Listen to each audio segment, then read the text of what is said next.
नीलाञ्जनसमाभासं रविपुत्रं यमाग्रजं छायामार्ताण्डसम्भूतं तं नमामि शनैश्चरम्। नीलाञ्जनसमाभासं रविपुत्रं यमाग्रजं छायामार्ताण्डसम्भूतं तं नमामि शनैश्चरम्। नीलाञ्जनसमाभासं रविपुत्रं यमाग्रजं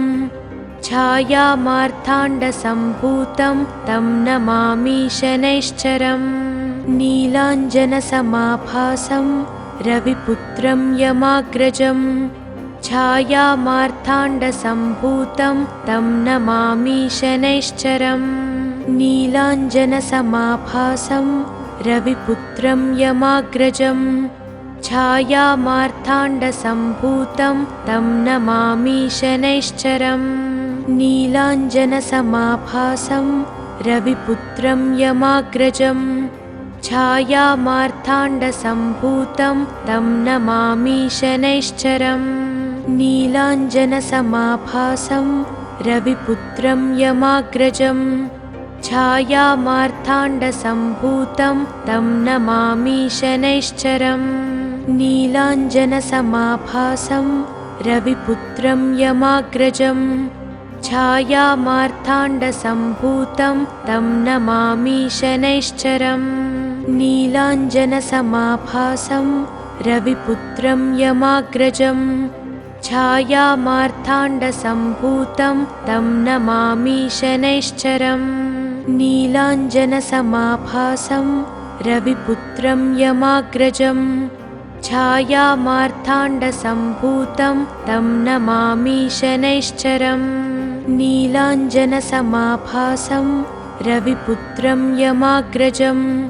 छायामार्ताण्डसम्भूतं तं नमामि शनैश्चरम्। नीलाञ्जनसमाभासं रविपुत्रं यमाग्रजं छायामार्ताण्डसम्भूतं तं नमामि शनैश्चरम्। नीलाञ्जनसमाभासं रविपुत्रं यमाग्रजं छायामार्ताण्डसम्भूतं तं नमामि शनैश्चरम्। नीलाञ्जनसमाभासं रविपुत्रं यमाग्रजं छायामार्ताण्डसम्भूतं तं नमामि शनैश्चरम्। नीलाञ्जनसमाभासं रविपुत्रं यमाग्रजं छायामार्ताण्डसम्भूतं तं नमामि शनैश्चरम्। नीलाञ्जनसमाभासं रविपुत्रं यमाग्रजं छायामार्ताण्डसम्भूतं तं नमामि शनैश्चरम्। नीलाञ्जनसमाभासं रविपुत्रं यमाग्रजं छायामार्ताण्डसम्भूतं तं नमामि शनैश्चरम्। नीलाञ्जनसमाभासं रविपुत्रं यमाग्रजं छायामार्ताण्डसम्भूतं तं नमामि शनैश्चरम्। नीलाञ्जनसमाभासं रविपुत्रं यमाग्रजं छायामार्ताण्डसम्भूतं तं नमामि शनैश्चरम्। नीलाञ्जनसमाभासं रविपुत्रं यमाग्रजं छायामार्ताण्डसम्भूतं तं नमामि शनैश्चरम्। नीलाञ्जनसमाभासं रविपुत्रं यमाग्रजं छायामार्ताण्डसम्भूतं तं नमामि शनैश्चरम्। नीलाञ्जनसमाभासं रविपुत्रं यमाग्रजं छायामार्ताण्डसम्भूतं तं नमामि शनैश्चरम्। नीलाञ्जनसमाभासं रविपुत्रं यमाग्रजं छायामार्ताण्डसम्भूतं तं नमामि शनैश्चरम्। नीलाञ्जनसमाभासं रविपुत्रं यमाग्रजं छायामार्ताण्डसम्भूतं तं नमामि शनैश्चरम्। नीलाञ्जनसमाभासं रविपुत्रं यमाग्रजं छायामार्ताण्डसम्भूतं तं नमामि शनैश्चरम्। नीलाञ्जनसमाभासं रविपुत्रं यमाग्रजं छायामार्ताण्डसम्भूतं तं नमामि शनैश्चरम् नीलाञ्जनसमाभासं रविपुत्रं यमाग्रजं छायामार्ताण्डसम्भूतं तं नमामि शनैश्चरम्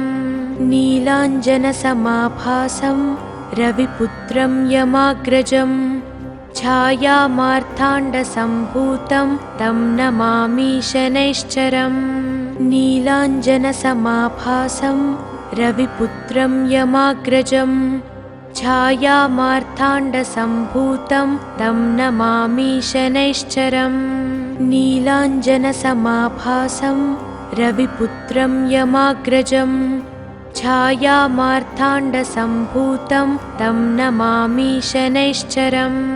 नीलाञ्जनसमाभासं रविपुत्रं यमाग्रजं छायामार्ताण्डसम्भूतं तं नमामि शनैश्चरम् नीलाञ्जनसमाभासं रविपुत्रं यमाग्रजं छायामार्ताण्डसम्भूतं तं नमामि शनैश्चरम् नीलाञ्जनसमाभासं रविपुत्रं यमाग्रजं छायामार्ताण्डसम्भूतं तं नमामि शनैश्चरम् नीलाञ्जनसमाभासं रविपुत्रं यमाग्रजं छायामार्ताण्डसम्भूतं तं नमामि शनैश्चरम् नीलाञ्जनसमाभासं रविपुत्रं यमाग्रजं छायामार्ताण्डसम्भूतं तं नमामि शनैश्चरम् नीलाञ्जनसमाभासं रविपुत्रं यमाग्रजं छायामार्ताण्डसम्भूतं तं नमामि शनैश्चरम् नीलाञ्जनसमाभासं रविपुत्रं यमाग्रजं छायामार्ताण्डसम्भूतं तं नमामि शनैश्चरम् नीलाञ्जनसमाभासं रविपुत्रं यमाग्रजं छायामार्ताण्डसम्भूतं तं नमामि शनैश्चरम् नीलाञ्जनसमाभासं रविपुत्रं यमाग्रजं छायामार्ताण्डसम्भूतं तं नमामि शनैश्चरम् नीलाञ्जनसमाभासं रविपुत्रं यमाग्रजं छायामार्ताण्डसम्भूतं तं नमामि शनैश्चरम् नीलाञ्जनसमाभासं रविपुत्रं यमाग्रजं छायामार्ताण्डसम्भूतं तं नमामि शनैश्चरम् नीलाञ्जनसमाभासं रविपुत्रं यमाग्रजं छायामार्ताण्डसम्भूतं तं नमामि शनैश्चरम् नीलाञ्जनसमाभासं रविपुत्रं यमाग्रजं छायामार्ताण्डसम्भूतं तं नमामि शनैश्चरम् नीलाञ्जनसमाभासं रविपुत्रं यमाग्रजं छायामार्ताण्डसम्भूतं तं नमामि शनैश्चरम् नीलाञ्जनसमाभासं रविपुत्रं यमाग्रजं छायामार्ताण्डसम्भूतं तं नमामि शनैश्चरम् नीलाञ्जनसमाभासं रविपुत्रं यमाग्रजं छायामार्ताण्डसम्भूतं तं नमामि शनैश्चरम् नीलाञ्जनसमाभासं रविपुत्रं यमाग्रजं छायामार्ताण्डसम्भूतं तं नमामि शनैश्चरम् नीलाञ्जनसमाभासं रविपुत्रं यमाग्रजं छायामार्ताण्डसम्भूतं तं नमामि शनैश्चरम् नीलाञ्जनसमाभासं रविपुत्रं यमाग्रजं छायामार्ताण्डसम्भूतं तं नमामि शनैश्चरम् नीलाञ्जनसमाभासं रविपुत्रं यमाग्रजं छायामार्ताण्डसम्भूतं तं नमामि शनैश्चरम् नीलाञ्जनसमाभासं रविपुत्रं यमाग्रजं छायामार्ताण्डसम्भूतं तं नमामि शनैश्चरम् नीलाञ्जनसमाभासं रविपुत्रं यमाग्रजं छायामार्ताण्डसम्भूतं तं नमामि शनैश्चरम् नीलाञ्जनसमाभासं रविपुत्रं यमाग्रजं छायामार्ताण्डसम्भूतं तं नमामि शनैश्चरम् नीलाञ्जनसमाभासं रविपुत्रं यमाग्रजं छायामार्ताण्डसम्भूतं तं नमामि शनैश्चरम् नीलाञ्जनसमाभासं रविपुत्रं यमाग्रजं छायामार्ताण्डसम्भूतं तं नमामि शनैश्चरम् नीलाञ्जनसमाभासं रविपुत्रं यमाग्रजं छायामार्ताण्डसम्भूतं तं नमामि शनैश्चरम् नीलाञ्जनसमाभासं रविपुत्रं यमाग्रजं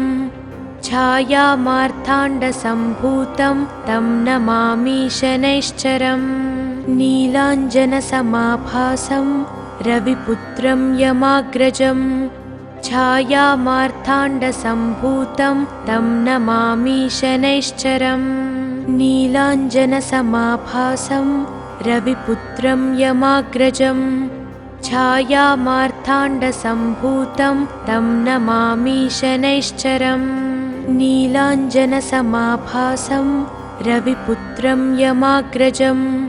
छायामार्ताण्डसम्भूतं तं नमामि शनैश्चरम् नीलाञ्जनसमाभासं रविपुत्रं यमाग्रजं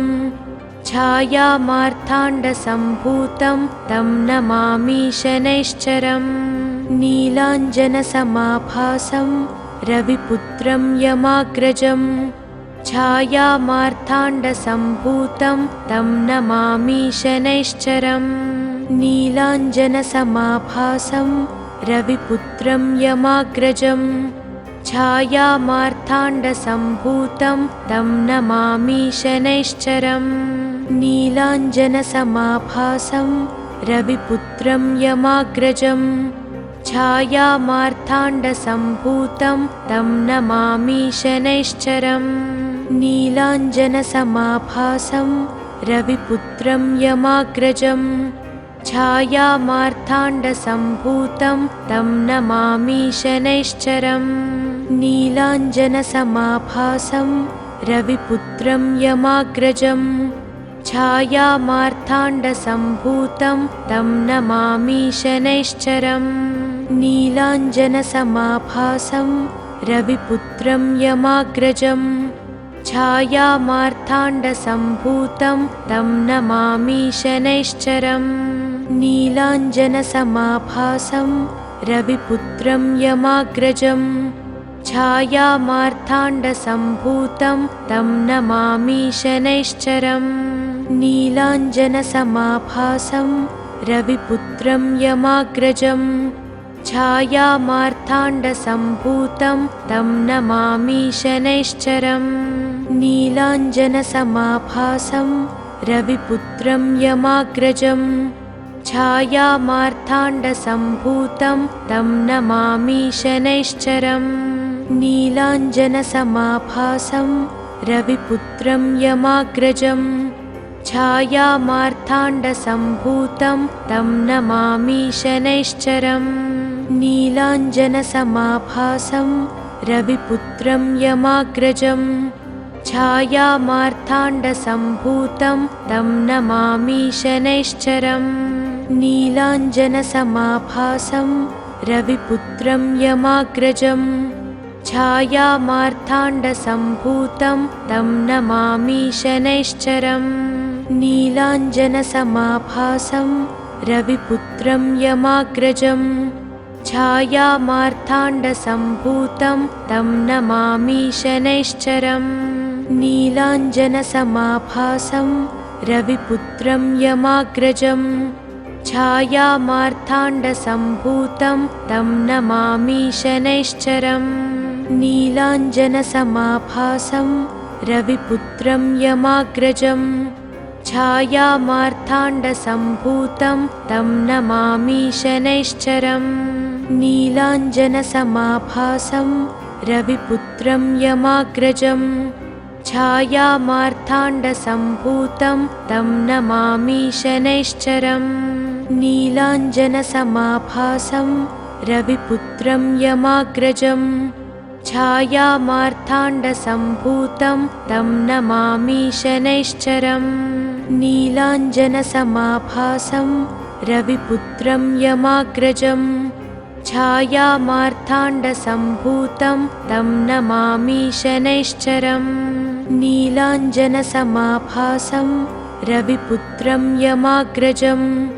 छायामार्ताण्डसम्भूतं तं नमामि शनैश्चरम् नीलाञ्जनसमाभासं रविपुत्रं यमाग्रजं छायामार्ताण्डसम्भूतं तं नमामि शनैश्चरम् नीलाञ्जनसमाभासं रविपुत्रं यमाग्रजं छायामार्ताण्डसम्भूतं तं नमामि शनैश्चरम् नीलाञ्जनसमाभासं रविपुत्रं यमाग्रजं छायामार्ताण्डसम्भूतं तं नमामि शनैश्चरम् नीलाञ्जनसमाभासं रविपुत्रं यमाग्रजं छायामार्ताण्डसम्भूतं तं नमामि शनैश्चरम् नीलाञ्जनसमाभासं रविपुत्रं यमाग्रजं छायामार्ताण्डसम्भूतं तं नमामि शनैश्चरम् नीलाञ्जनसमाभासं रविपुत्रं यमाग्रजं छायामार्ताण्डसम्भूतं तं नमामि शनैश्चरम् नीलाञ्जनसमाभासं रविपुत्रं यमाग्रजं छायामार्ताण्डसम्भूतं तं नमामि शनैश्चरम् नीलाञ्जनसमाभासं रविपुत्रं यमाग्रजं छायामार्ताण्डसम्भूतं तं नमामि शनैश्चरम् नीलाञ्जनसमाभासं रविपुत्रं यमाग्रजं छायामार्ताण्डसम्भूतं तं नमामि शनैश्चरम् नीलाञ्जनसमाभासं रविपुत्रं यमाग्रजं छायामार्ताण्डसम्भूतं तं नमामि शनैश्चरम् नीलाञ्जनसमाभासं रविपुत्रं यमाग्रजं छायामार्ताण्डसम्भूतं तं नमामि शनैश्चरम् नीलाञ्जनसमाभासं रविपुत्रं यमाग्रजं छायामार्ताण्डसम्भूतं तं नमामि शनैश्चरम् नीलाञ्जनसमाभासं रविपुत्रं यमाग्रजं छायामार्ताण्डसम्भूतं तं नमामि शनैश्चरम् नीलाञ्जनसमाभासं रविपुत्रं यमाग्रजं छायामार्ताण्डसम्भूतं तं नमामि शनैश्चरम् नीलाञ्जनसमाभासं रविपुत्रं यमाग्रजं छायामार्ताण्डसम्भूतं तं नमामि शनैश्चरम् नीलाञ्जनसमाभासं रविपुत्रं यमाग्रजं छायामार्ताण्डसम्भूतं तं नमामि शनैश्चरम् नीलाञ्जनसमाभासं रविपुत्रं यमाग्रजं छायामार्ताण्डसम्भूतं तं नमामि शनैश्चरम् नीलाञ्जनसमाभासं रविपुत्रं यमाग्रजं छायामार्ताण्डसम्भूतं तं नमामि शनैश्चरम् नीलाञ्जनसमाभासं रविपुत्रं यमाग्रजं छायामार्ताण्डसम्भूतं तं नमामि शनैश्चरम् नीलाञ्जनसमाभासं रविपुत्रं यमाग्रजं छायामार्ताण्डसम्भूतं तं नमामि शनैश्चरम् नीलाञ्जनसमाभासं रविपुत्रं यमाग्रजं छायामार्ताण्डसम्भूतं तं नमामि शनैश्चरम् नीलाञ्जनसमाभासं रविपुत्रं यमाग्रजं छायामार्ताण्डसम्भूतं तं नमामि शनैश्चरम् नीलाञ्जनसमाभासं रविपुत्रं यमाग्रजं छायामार्ताण्डसम्भूतं तं नमामि शनैश्चरम् नीलाञ्जनसमाभासं रविपुत्रं यमाग्रजं छायामार्ताण्डसम्भूतं तं नमामि शनैश्चरम् नीलाञ्जनसमाभासं रविपुत्रं यमाग्रजं छायामार्ताण्डसम्भूतं तं नमामि शनैश्चरम् नीलाञ्जनसमाभासं रविपुत्रं यमाग्रजं छायामार्ताण्डसम्भूतं तं नमामि शनैश्चरम् नीलाञ्जनसमाभासं रविपुत्रं यमाग्रजं छायामार्ताण्डसम्भूतं तं नमामि शनैश्चरम् नीलाञ्जनसमाभासं रविपुत्रं यमाग्रजं छायामार्ताण्डसम्भूतं तं नमामि शनैश्चरम्। ఈ వీడియో కనుక మీకు నచ్చితే వెంటనే లైక్ కొట్టి షేర్ చేయండి. మరిన్ని వీడియోస్ చూడాలనుకుంటే వెంటనే సబ్స్క్రైబ్ చేయండి. థాంక్యూ.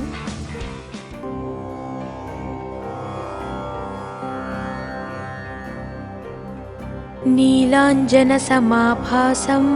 रविपुत्रं यमाग्रजं छायामार्ताण्डसम्भूतं तं नमामि शनैश्चरम् नीलाञ्जनसमाभासं रविपुत्रं यमाग्रजं छायामार्ताण्डसम्भूतं तं नमामि शनैश्चरम् नीलाञ्जनसमाभासं रविपुत्रं यमाग्रजं छायामार्ताण्डसम्भूतं तं नमामि शनैश्चरम् नीलाञ्जनसमाभासं रविपुत्रं यमाग्रजं छायामार्ताण्डसम्भूतं तं नमामि शनैश्चरम् नीलाञ्जनसमाभासं रविपुत्रं यमाग्रजं छायामार्ताण्डसम्भूतं तं नमामि शनैश्चरम् नीलाञ्जनसमाभासं रविपुत्रं यमाग्रजं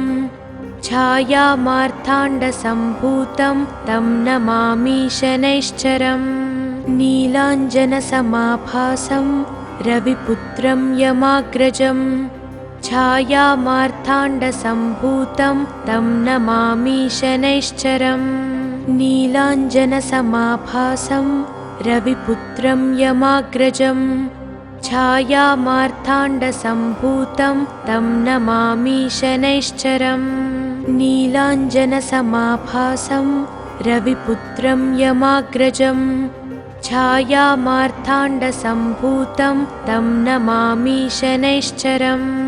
नीलाञ्जनसमाभासं रविपुत्रं यमाग्रजं छायामार्ताण्डसम्भूतं तं नमामि शनैश्चरम् नीलाञ्जनसमाभासं रविपुत्रं यमाग्रजं छायामार्ताण्डसम्भूतं तं नमामि शनैश्चरम् नीलाञ्जनसमाभासं रविपुत्रं यमाग्रजं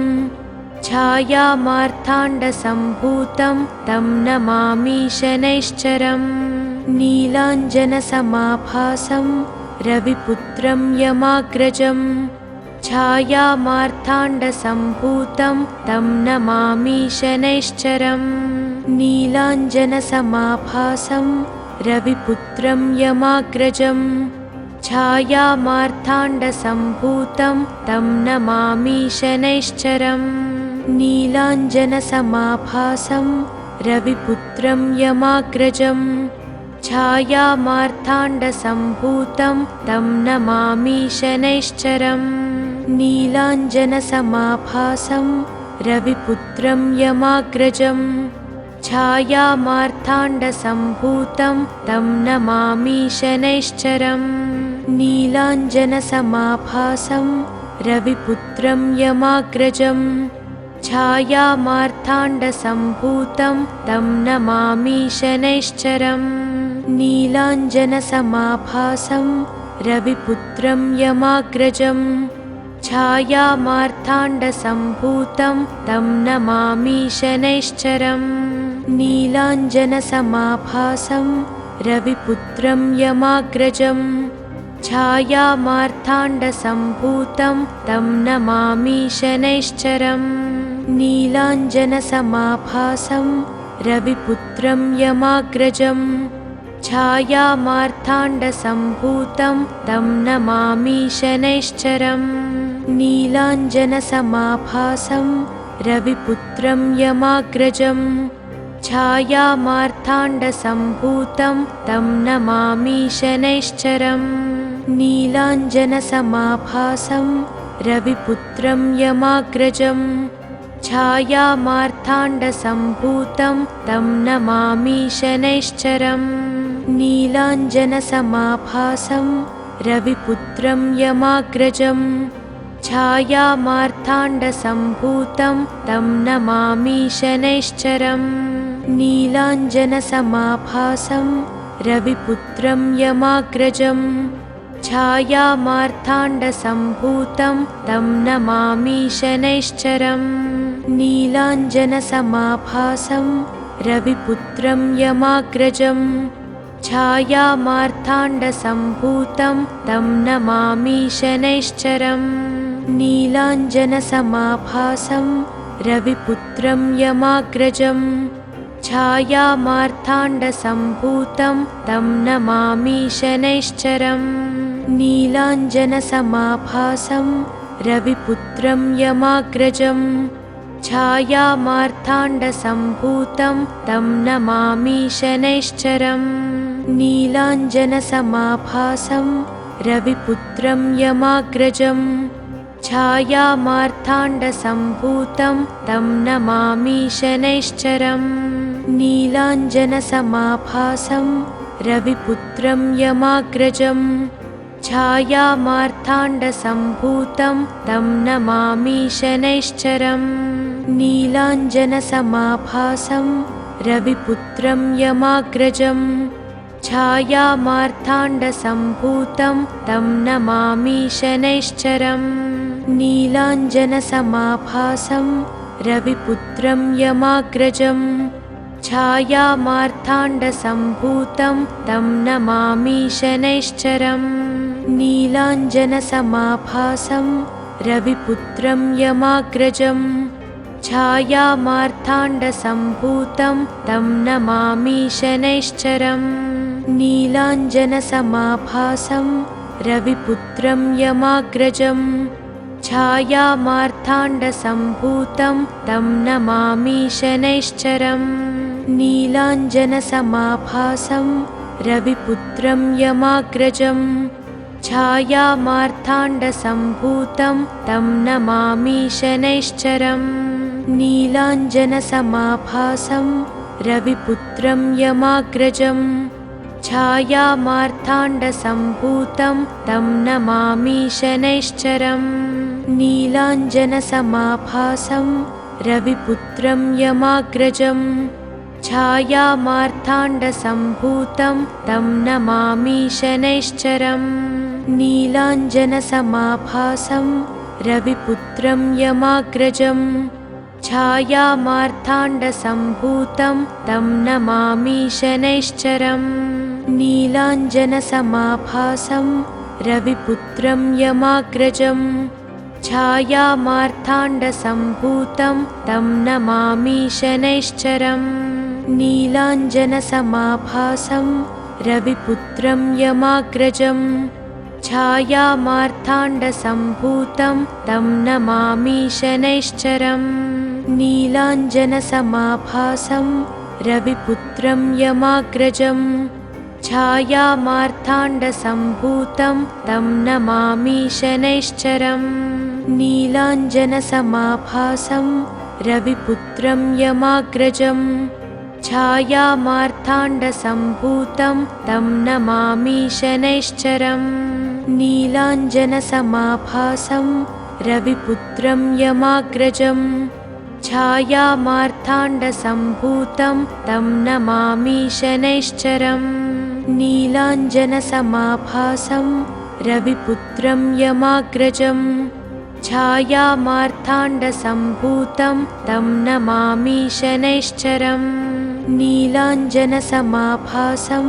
रविपुत्रं यमाग्रजं छायामार्ताण्डसम्भूतं तं नमामि शनैश्चरम् नीलाञ्जनसमाभासं रविपुत्रं यमाग्रजं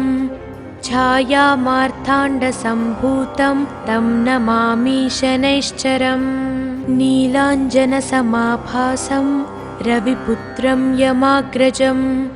छायामार्ताण्डसम्भूतं तं नमामि शनैश्चरम् नीलाञ्जनसमाभासं रविपुत्रं यमाग्रजं छायामार्ताण्डसम्भूतं तं नमामि शनैश्चरम् नीलाञ्जनसमाभासं रविपुत्रं यमाग्रजं छायामार्ताण्डसम्भूतं तं नमामि शनैश्चरम् नीलाञ्जनसमाभासं रविपुत्रं यमाग्रजं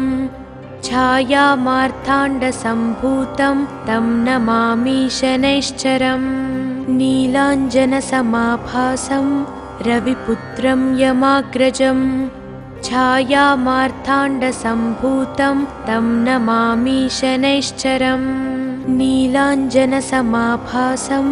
रविपुत्रं यमाग्रजं छायामार्ताण्डसम्भूतं तं नमामि शनैश्चरम् नीलाञ्जनसमाभासं रविपुत्रं यमाग्रजं छायामार्ताण्डसम्भूतं तं नमामि शनैश्चरम् नीलाञ्जनसमाभासं रविपुत्रं यमाग्रजं छायामार्ताण्डसम्भूतं तं नमामि शनैश्चरम् नीलाञ्जनसमाभासं रविपुत्रं यमाग्रजं छायामार्ताण्डसम्भूतं तं नमामि शनैश्चरम् नीलाञ्जनसमाभासं रविपुत्रं यमाग्रजं छायामार्ताण्डसम्भूतं तं नमामि शनैश्चरम् नीलाञ्जनसमाभासं रविपुत्रं यमाग्रजं छायामार्ताण्डसम्भूतं तं नमामि शनैश्चरम् नीलाञ्जनसमाभासं रविपुत्रं यमाग्रजं छायामार्ताण्डसम्भूतं तं नमामि शनैश्चरम् नीलाञ्जनसमाभासं रविपुत्रं यमाग्रजं छायामार्ताण्डसम्भूतं तं नमामि शनैश्चरम् नीलाञ्जनसमाभासं रविपुत्रं यमाग्रजं छायामार्ताण्डसम्भूतं तं नमामि शनैश्चरम् नीलाञ्जनसमाभासं रविपुत्रं यमाग्रजं छायामार्ताण्डसम्भूतं तं नमामि शनैश्चरम् नीलाञ्जनसमाभासं रविपुत्रं यमाग्रजं छायामार्ताण्डसम्भूतं तं नमामि शनैश्चरम् नीलाञ्जनसमाभासं रविपुत्रं यमाग्रजं छायामार्ताण्डसम्भूतं तं नमामि शनैश्चरम् नीलाञ्जनसमाभासं रविपुत्रं यमाग्रजं छायामार्ताण्डसम्भूतं तं नमामि शनैश्चरम् नीलाञ्जनसमाभासं रविपुत्रं यमाग्रजं छायामार्ताण्डसम्भूतं तं नमामि शनैश्चरम् नीलाञ्जनसमाभासं रविपुत्रं यमाग्रजं छायामार्ताण्डसम्भूतं तं नमामि शनैश्चरम् नीलाञ्जनसमाभासं रविपुत्रं यमाग्रजं छायामार्ताण्डसम्भूतं तं नमामि शनैश्चरम् नीलाञ्जनसमाभासं रविपुत्रं यमाग्रजं छाया